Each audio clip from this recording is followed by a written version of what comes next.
Hi, I'm Dana. I recently made a video about the autistic traits that I showed in my childhood because for someone that's late diagnosed, it's really interesting to be able to look back at being a kid and be like, oh, there's this autistic thing, and there's this autistic thing, and there's this autistic thing. You know, it really helps a lot of my imposter syndrome. It really helps me to just feel more secure in my identity as an autistic person, I suppose. You know, I think we can all learn a lot about ourselves from looking at who we were as kids and what we did as kids. So today I wanted to go into the stims that I had as a kid because I stimmed a lot as a child and I've only really recently realised that. So I just think it'll be interesting to go into and talk about what I did. So very quickly before we get into it, for anyone who doesn't know, stimming is just self-regulatory behaviour. It's just movements and words and general physical things you can do that just sort of regulate your surroundings and your body for yourself and help you to feel better. So for autistic people, they can help to control meltdowns and things like that. But neurotypical people do them too, you know, like when you bounce your leg when you're nervous, that's a stim. So yeah, with that out of the way, let's get into the video. The first stim that I thought of when I looked back on my childhood was twirling around. You know, when you're a kid and you just put your arms out and you spin? I did that all the time because it took me a very, very long time to get dizzy. And I was only dizzy for like a few seconds and I was fine again, whereas other kids would be falling over and everything. But I remember doing that in my back garden, in like my schoolyard, in school sometimes, like in the library, in the gym hall when things got a bit much. That was a stim that I really enjoyed. And I haven't done it in years and years. I don't know if I'm gonna do it, but I loved that as a kid. And it was definitely one that I used when like things are too much, things are overwhelming and I need a little something to calm me down. I would just twirl around with my arms out for a bit. And the next one I want to talk about is singing, because I'd often make up my own little songs when I was happy, if I was in a good mood, if something was exciting was happening, I'd have like a little song to go along with it that I'd sing to myself. And it was when other people started being like, oh, what are you singing? What are you doing there? That I just stopped doing it.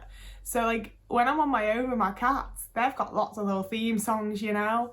Like when I'm alone, I still like to do my little sing songs, but I wouldn't do it around people anymore. But as a kid, I just did it all the time. And I especially, like, I've brought this one up next because I like to do it while I twirled sometimes. But I think that was more of, I need something to go along with the twirling sometimes when it's not quite enough. And with the singing being more of a happy stim, I suppose maybe I was trying to trick my own brain into being happier. I feel like that's what was going on there. Now, I don't remember doing this, but there's hundreds and hundreds and hundreds of bloody pictures and videos of me doing it as a kid, which is that I would just squat down, like yogi squat kind of squat, like legs wide, feet like fully on the floor still, which I can't do anymore, which is a bit disappointing. And I'd just sort of stay there and rock a little back and forth, just side to side, just go like that for ages while crouched down. And I don't really know what that was. I think that was I'm just doing my thing, I'm focusing, and this is my little stims to go with that, I assume. Like I say, I don't remember doing it, but I feel like it's not that weird that I would, because if I go outside somewhere for a smoke and it's not like a bar, if there's like no people around, I do just squat down. You know, it's just a really comfortable position for me. I think you feel very safe, it's very like closed in on yourself and like, you make yourself small, and it's just a very safe stim for me. And I think that's why I did it when I was a kid, I guess. It was when I was focused on things, so I wanted to feel safe and like I was in my own little like self-contained world. And that's what I was doing. It was around the same age that my parents still agreed to tuck me in as well, like when I went to bed. And I begged them to do it for years and years and years. And a lot of the time they gave in, they were good parents. But as I got older, they'd be more, no, you're like 7, 8, 9, 10 years old. You can get into bed and tuck yourself in. But I wanted my parents to do it specifically because they both did it really tight. They really got you in there, and I loved the feeling of just being like fully cocooned in the duvet, having all the sides and edges tucked in so like I'm in there and it's hard to get out. I loved that. So I guess it was like my childhood equivalent of a weighted blanket. It just made me feel really safe and secure, and it made it really easy to get to sleep. I kind of wish someone had still come and tuck me in, to be honest. But yeah, especially like as a very young kid, I loved that. And I do kind of wish my parents had like humoured me with it for a little longer, because it made it so much easier to sleep, and I had so many issues with sleep as a kid. But yeah, I just really liked that. Swaddle me. And it was around the same age that sort of started to end, that I'd call them now Fidget Toys, that's basically what they were.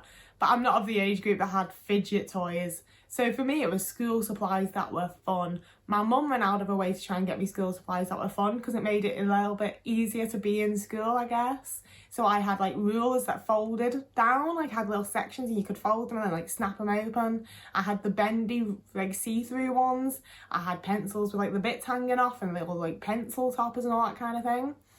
But it meant that I constantly had something to fidget with and fiddle with, and I loved that in school. Like I quite often got in trouble for fidgeting with things and not listening because you're not making eye contact and all that general autistic child bullshit. But when I was just being left to it, I really loved being able to just like fold and unfold my ruler at the side of me while I was writing or whatever, you know, just like wiggling it against my thigh while I was writing, things like that. I found so useful for my concentration and focus and like generally being comfortable in school. And it didn't help massively, but it helped more than not having them did. They're very much like real childhood things though, and I've got a few that were like right up into my teens and later, which I want to include because in my last one I was only really including things from before the age of like 12. So this time we're going from like 16 and under as my childhood. Make of that what you will. So number one is leg shake. I think I was probably about 11 when I started doing this one, or at least that's when I like noticed and remember doing it. And it's just shaking your leg, you know, when you sat down and your leg's down and just shake it up and down, just bounce it up and down. And I did that throughout high school. People used to get really annoyed at me because they could hear it like jiggling against the table, or like it was moving the table ever so slightly, or people just got annoyed at me because I was moving slightly and they could see. It was a whole thing. But I didn't even notice I was doing it most of the time. It was not like a willing stim for me. It was just I'm uncomfortable, I'm anxious, and it would start going. I didn't even like think about it. I didn't notice it, and then other people had pointed out and it'd make me more anxious and I couldn't stop doing it. And it's one that I still do a lot now. It just, I don't know, it makes me feel better. That's stimming in it. It just makes me feel better, especially when I'm like really anxious or really upset, things like that. It just really helps to like regulate me a little. And alongside that in high school, I was the tapper. You know, the person that's just constantly, that was me.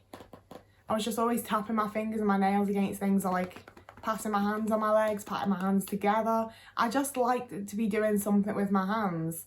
And again, it was one that I understand this time that people got annoyed about. Teachers, students, everyone.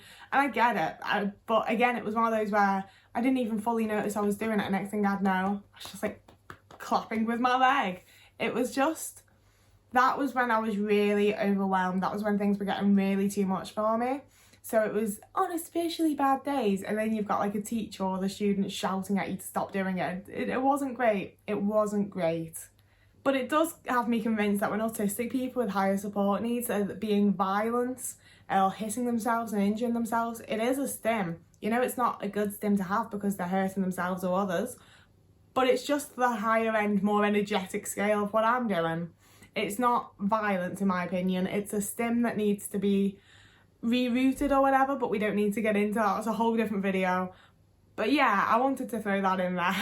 And the final one I want to talk about is the one that I feel like lasted the longest and did me the most good, honestly, and that's swings.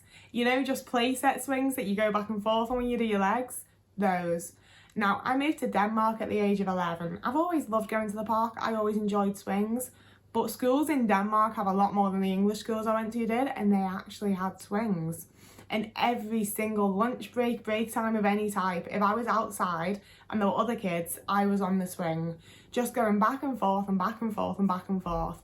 And, you know, as I got older, when we moved to Wales, I would go out of an evening and just go on the swings.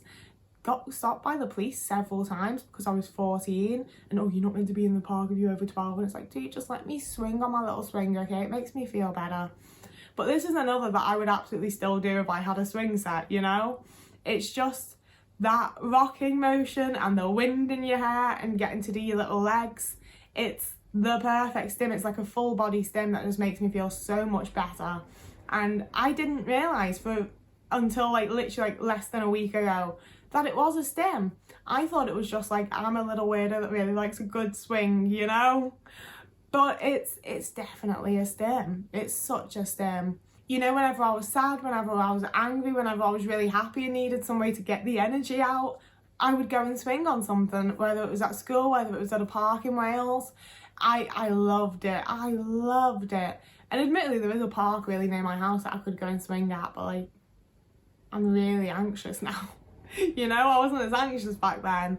Like, we had a swing set when I was a kid. I remember going on that a lot, but it wasn't a very good one, and I was always quite tall, so like my feet had skimmed the floor and it wasn't great. So it was when I found swings that I could properly swing on that I was just like, oh, this is the shit, you know? Like, this is the shit. I just loved it. I couldn't get enough of it. Teachers noticed that it was a bit weird and would invite me to do other things, and I'd be like, no, I'm on my swing. I want my swing. I like my swing. And I would stay on that. And you can bet your bottom dollar, if I ever have a house with a proper garden, I'm getting myself a nice swing, okay? Oh my gosh, I've just remembered.